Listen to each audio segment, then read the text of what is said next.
Bonjour chers Pegasisters, bonjour chers Brody, j'espère que vous allez bien et je vous souhaite la bienvenue pour cette nouvelle vidéo du Brody français. Ça fait longtemps que j'ai pas fait de vidéo sur ma chaîne de YouTube, donc du coup je suis de retour pour parler de l'évolution de la franchise MLP au cours de cette année 2025. Et comme vous avez pu le voir ces derniers temps, My Little Pony fera son grand comeback au cinéma avec un film live action, c'est-à-dire un film avec des images en prise de vue réelle. Par exemple, chez Disney, on a eu affaire à des live action comme La Belle et la Bête, Le Roi Lion ou encore le film Lilo et Stitch qui est sorti au cours de cette année 2025. Maintenant, je vais répondre à la question suivante. Est-ce que je suis pour? Est-ce que je suis contre? Eh bien, pour être tout à fait honnête avec vous tous, eh bien, ça me dérange absolument pas qu'il fasse une adaptation en live action de la franchise MLP. Et pourquoi je dis ça? C'est parce que, en fait, quand on analyse en profondeur l'évolution de cette franchise équestre de 1983 jusqu'à aujourd'hui, eh bien, en fait, en analysant les 5 versions de cette franchise, eh bien, j'ai constaté que, en fait, les créateurs qui ont participé à la production ainsi qu'à l'expansion de My Little Pony, eh bien, en fait, ils ont, au cours de leur carrière, testé et approuvé plusieurs types d'animations. Déjà, rien qu'avec la génération 1, on a eu affaire à des dessins animés traditionnels, c'est-à-dire des dessins animés avec des techniques d'animation classiques où tout est fait à la main. Concernant la génération 2, n'en parlons pas parce que déjà il n'y a pas eu de dessin animé, cette version-là n'a pas duré longtemps. Alors je sais qu'il y a eu un jeu vidéo, personnellement j'ai pas joué du tout, et dites-moi dans les commentaires si vous avez déjà joué à ce jeu-là. Maintenant, je vais vous parler de My Little Pony Génération 3. Et dans mes recherches, apparemment, tout a commencé avec une vidéo de 30 minutes avec une animation en image de synthèse. C'est pas moi qui le dis, c'est cette source qui l'affirme. D'ailleurs, dites-moi dans les commentaires si cette affirmation est vraie, parce qu'en fait, dans mes recherches, je n'ai pas du tout trouvé cette vidéo de 30 minutes. Et bien entendu, si vous l'avez trouvée, n'hésitez pas à me mettre le lien de cette vidéo dans les commentaires. Voilà. Et maintenant, je vais vous parler de cette version que de nombreuses personnes connaissent. Et dans mes recherches, eh bien, j'ai appris que c'est un dessin animé en 2D avec une technique d'animation hybride. Et pour tous ceux qui ne savent pas ce que c'est, en gros, pour vous résumer, c'est un mélange entre le dessin animé traditionnel et des outils numériques conçus et gérés par ordinateur. En gros, pour vous résumer, les personnes qui ont participé à la production de MLP Génération 3, en gros, ils dessinaient tout manuellement, mais que tout a été animé, coloré et finalisé par ordinateur. D'ailleurs, pour tous ceux qui sont dans le monde de l'audiovisuel, dites-moi dans les commentaires si vous avez déjà fait de l'animation hybride.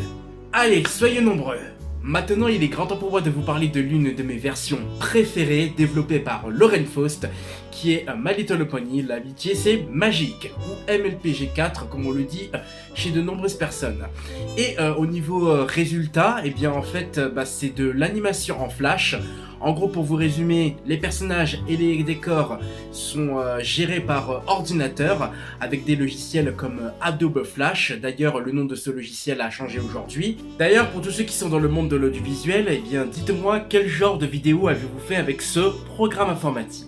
Maintenant, passons à la suite, et toujours avec MLP Génération 4, eh bien, on a eu aussi affaire à des clips musicaux avec des images en prise de vue réelle, avec la version MLP Equestria Girls que je parlerai dans une prochaine vidéo, et on a eu aussi affaire à du stop motion.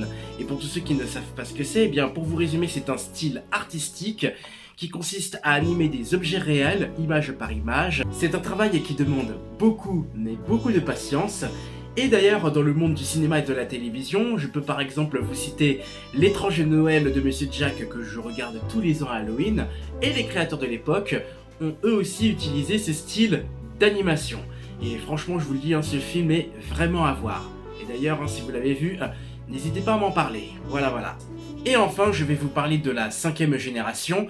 Et tout ce que j'ai à vous dire, c'est que concernant MLPG5, il y a eu 2 versions différentes, une en image de synthèse et une autre version en 2D. Et par rapport à tout ce que je vous ai présenté dans cette vidéo, eh bien, le fait qu'on a eu tous ces différents types d'animation et de travail artistique avec la franchise MLP, eh bien, comme je l'ai dit au début de ma vidéo, pour moi c'est ok avec ce live action, mais attention, il y a quand même quelques règles à respecter.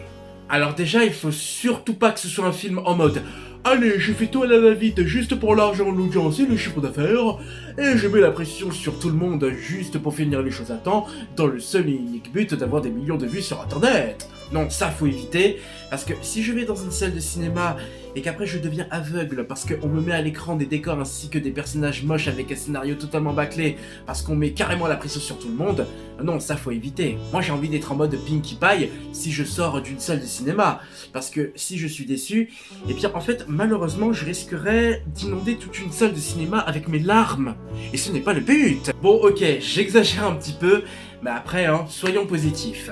Si Hasbro fait barrage à tout ça, pour moi, il n'y a aucun problème. S'ils prennent bien leur temps, qu'ils réfléchissent bien avant de prendre des décisions finales, et s'ils font en sorte de discuter avec les fans, et quand je dis fans, je parle bien entendu des fans tolérants, et bien pour moi, c'est ok. Moi, j'ai envie d'un film qui soit réalisé avec le cœur. Il faut qu'il soit réalisé avec passion. Et si on engage des acteurs, des réalisateurs, des techniciens, des musiciens, des scénaristes, ou encore des individus qui s'occupent du distributeur de café pendant le tournage, qui connaissent MLP, qui aiment cette franchise, qui respirent cette franchise, eh ben pour moi, c'est cool. Parce que moi je le dis clairement, le film peut être excellent à condition bien entendu de respecter l'univers de la franchise MLP, que ce soit à travers l'histoire, le scénario, les personnages, les références, les éléments thématiques. Et franchement, si dans le film ils mettent plein de clins d'œil comme dans la 4e et la 5e génération, et pour moi, c'est un film qui aura la possibilité de rendre l'humanité 20% plus cool. N'est-ce pas? Dites-moi dans les commentaires qu'est-ce que vous pensez de tout ce que je viens de dire. Dites-moi aussi qu'est-ce que vous pensez de ce futur projet. Et maintenant, je vais vous poser la question suivante. Quelle génération aimeriez-vous voir sur grand écran en live action? À vous de me le dire dans les commentaires. Et je vous informe que si vous vous abonnez à ma chaîne, que vous partagez, likez cette vidéo, que vous me suiviez sur les réseaux sociaux et que vous parlez du Brony français à votre entourage, eh bien je vous donnerai ma réponse personnelle dans une prochaine vidéo. Voilà. À part ça, merci d'avoir regardé la vidéo jusqu'au bout, j'espère qu'elle vous a plu et je vous dis à la prochaine. C'était le Brony français pour vous servir et je vous dis à très bientôt. Ciao.